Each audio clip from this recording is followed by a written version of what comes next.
Magnitudes físicas. Vamos a decir que una magnitud en general es una magnitud física es toda cualidad de la materia que se puede medir, ¿ya? Toda propiedad que tenga un objeto, un fenómeno, un cuerpo, al que lo podamos medir y asignarle una unidad, le vamos a llamar magnitud física. Hay propiedades de los objetos o cualidades de los objetos que no se pueden medir. Por ejemplo, si pensamos en una pizarra, la pizarra tiene una longitud, tiene un alto, un grosor, una masa, un peso. Todas esas cosas nosotros las podemos medir.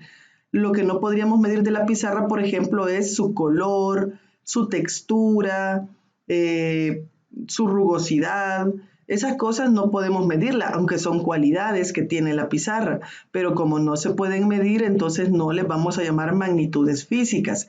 Solamente serán magnitudes físicas aquellas que se puedan medir. Y al hacer nosotros la medición vamos a obtener una cantidad física, que va a ser el número o conjunto de números que surgen de el proceso de medición. Cuando nosotros hacemos una medida y decimos, esta pizarra mide 3 metros, entonces ese 3 es una cantidad física porque proviene de un proceso de medición. Escribimos, ¿verdad?, los 3 metros. Y entonces esta es la cantidad física y esta va a ser la unidad de medida. Las magnitudes pueden ser básicas, llamadas también fundamentales, o magnitudes derivadas. Veamos qué es cada una de ellas. Las magnitudes básicas han sido definidas por una oficina de pesos y medidas que trabaja a nivel mundial.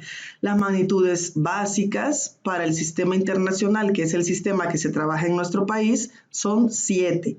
Está la longitud, esta unidad se va a medir en metros y esta es su abreviatura. Observen que la abreviatura no lleva punto y no es con M mayúscula, es con una M minúscula.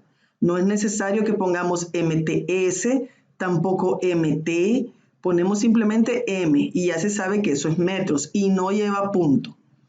Luego está el tiempo se va a medir en segundos. Igual observen que la abreviatura es solamente una S, no es SEG, ni SEX, ni nada por ese estilo, es simplemente una S. La masa se mide en kilogramos, los kilogramos se abrevian kg, sin punto decimal o sin punto, perdón, al final. La magnitud corriente eléctrica se va a medir en amperios, que se representa su abreviatura con una letra A mayúscula. La temperatura en ciencia la vamos a medir en Kelvin. No la vamos a medir en centígrados ni la vamos a medir en Fahrenheit. Tal vez ustedes han escuchado esas unidades porque son de uso común, pero en ciencia específicamente se utilizan Kelvin. Claro, hay fórmulas para hacer la conversión de Kelvin a Fahrenheit, a centígrados y no pasa nada, pero oficialmente la unidad de medida es el Kelvin y su abreviatura es simplemente una K. Observen que no lleva ningún cerito. Si ustedes recuerdan, los grados centígrados los poníamos así, los grados Fahrenheit los poníamos así, un cerito y la C, un cerito y la F, y decíamos grados centígrados, grados Fahrenheit. En el caso de los Kelvin no son grados, no se llaman grados, simplemente son Kelvin, y así les decimos. Luego está la cantidad de sustancia, que se va a medir en mol. Esta no tiene abreviatura, pues es mol. Y la intensidad luminosa, que se va a medir en candelas. Estas se van a abreviar CD, ambas minúsculas. Ahora, estas serían entonces las 7 unidades básicas del sistema internacional. Si yo les pregunto, ¿esta unidad es básica o derivada? Ustedes revisan, ¿verdad?, mentalmente si pertenece a este grupo. Si está dentro de estas 7, entonces le vamos a llamar magnitud fundamental. Si no está dentro de estas 7, entonces va a ser magnitud derivada. Las magnitudes derivadas entonces son todas las otras magnitudes y se pueden escribir en términos de las básicas. Algunas de ellas, pues, por ejemplo, la rapidez. La rapidez es la distancia, que vendría a ser una longitud, entre un tiempo. Entonces, ven que una magnitud derivada es la combinación de dos o más magnitudes básicas. También tenemos otro ejemplo que sería la densidad. La densidad es masa, ¿verdad? Que es una magnitud básica entre volumen. El volumen ya es una magnitud derivada porque el volumen es longitud al cubo. Esto es longitud al cubo. Entonces, las magnitudes derivadas pueden ser la combinación de dos o más magnitudes básicas o la combinación de dos o más magnitudes básicas y derivadas, ¿ok? Aquí hay algunos ejemplos más de magnitudes derivadas. Por ejemplo, tenemos la frecuencia, cuya unidad es el hertz, la fuerza, cuya unidad es el newton, la energía, cuya unidad es el joule, la presión, que se mide en pascales, la aceleración, observen el símbolo tanto de la frecuencia como de la aceleración, son en minúscula, también la velocidad. Entonces, cuando nosotros estemos hablando de frecuencia, de aceleración o de velocidad, no debemos ponerlas en mayúsculas. Y en el caso de las demás, pues esas van en mayúsculas. Debemos escribirlas así o representarlas así en las ecuaciones. Tenemos la potencia, que se mide en watts, la diferencia potencial o voltaje, que se mide en volts, la capacidad eléctrica, que se mide en faradios, etc. Las abreviaturas que vienen, como en este caso, este otro, este de acá, quiero ver cuál otro, y hasta ahí. Esas son abreviaturas o son más bien unidades que se les han colocado a las magnitudes y son en honor a algún científico. Cuando son en honor a algún científico, por lo general se ponen con mayúscula, ¿ok? Por ejemplo, Hertz es el apellido de esta persona, Henry Hertz. La fuerza, pues es el apellido de Newton, Isaac Newton, que trabajó en la parte mecánica. Energía es el apellido de Joule, que era William Prescott Joule. Y la presión es pascales, por Blaise Pascal, que estudió los fluidos. O el voltaje, que es en volt, que es Alessandro Volta, que estudió ahí lo de las pilas y todas esas cosas. Por poner algunos ejemplos, hay muchas más, pero estas serían algunas. Ahora, para hacer las conversiones, se pueden utilizar dos métodos. Uno es el de la regla de 3 y el otro es el de los factores de conversión. Yo particularmente no les recomiendo el de la regla de 3 porque no siempre puede aplicarse y por lo tanto les convendría mejor utilizar el de los factores de conversión. Para poder aplicar este método será necesario que contemos con una tabla de conversiones. Las tablas de conversiones las podemos encontrar en internet por todos lados. Pongan en Google tabla de conversiones y les van a salir ahí montones y montones. También en los libros de física vamos a encontrar tablas de conversiones, que lo que nos dan son los factores de conversión, ¿verdad? A cuánto equivale, por ejemplo, 1 metro en centímetros, cuántos segundos en una hora. Esos serían los factores de conversión. Apliquemos el método de factores de conversión para hacer la siguiente conversión. La masa de un anillo es de 235 gramos. ¿Cuánto es esto en kilogramos? Hagamos un ejemplo. Queremos conocer la masa de un anillo. Dice que esta masa es de 235 gramos y nos preguntan cuánto es esto en kilogramos.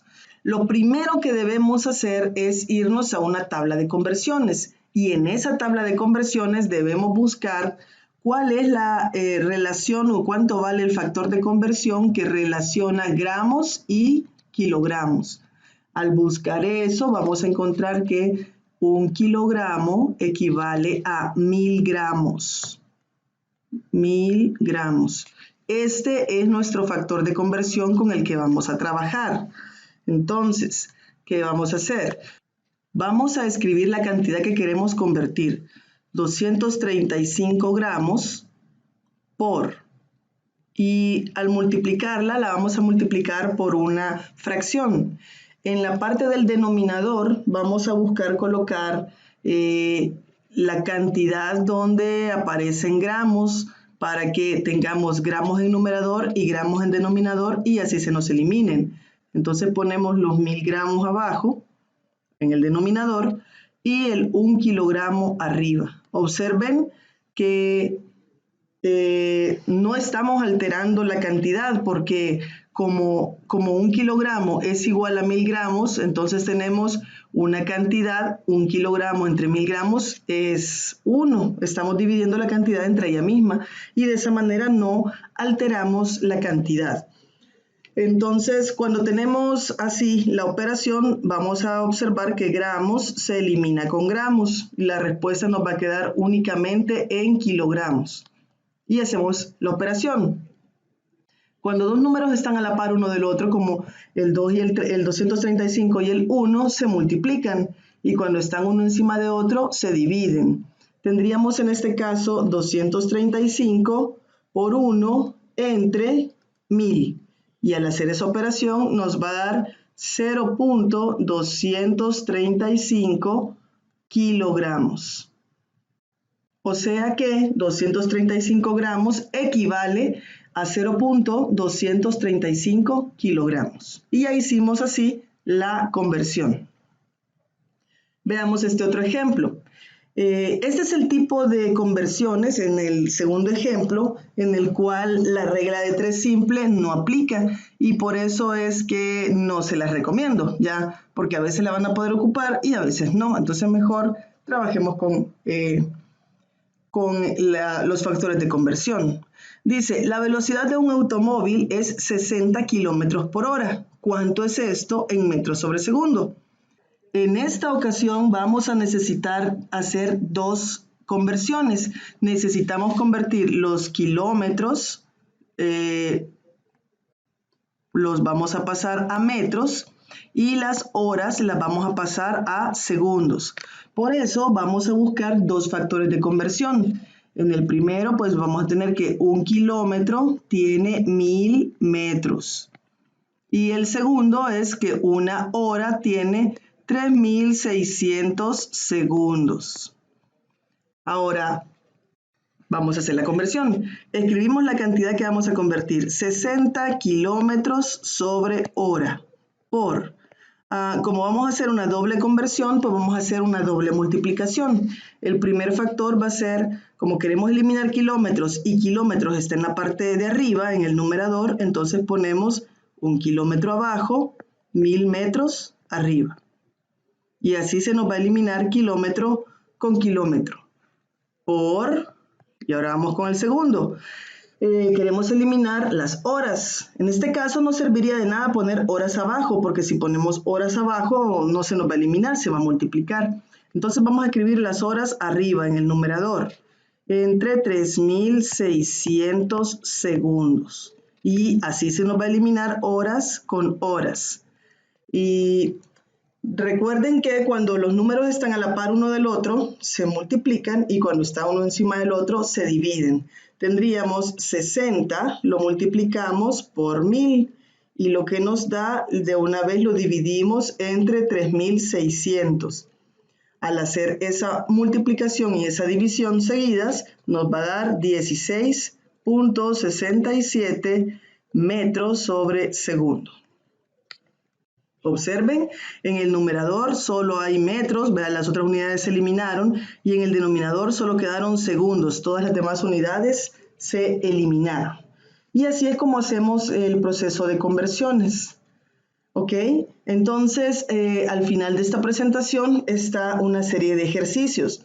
Yo les estoy subiendo este video, pero también les estoy subiendo la presentación. Entonces, los invito a que trabajen los ejercicios, ¿verdad? El ejercicio 1, hay que convertir de pulgadas a yardas, de galones a litros, de kilómetros a millas. En el 2 hay conversiones dobles. Y en el 3 ya hay problemas. Les voy a subir, además de la guía de ejercicios, les voy a subir una tabla de conversiones o un enlace para que ustedes lo utilicen. Entonces, por el momento eso es todo. Continúen revisando el material.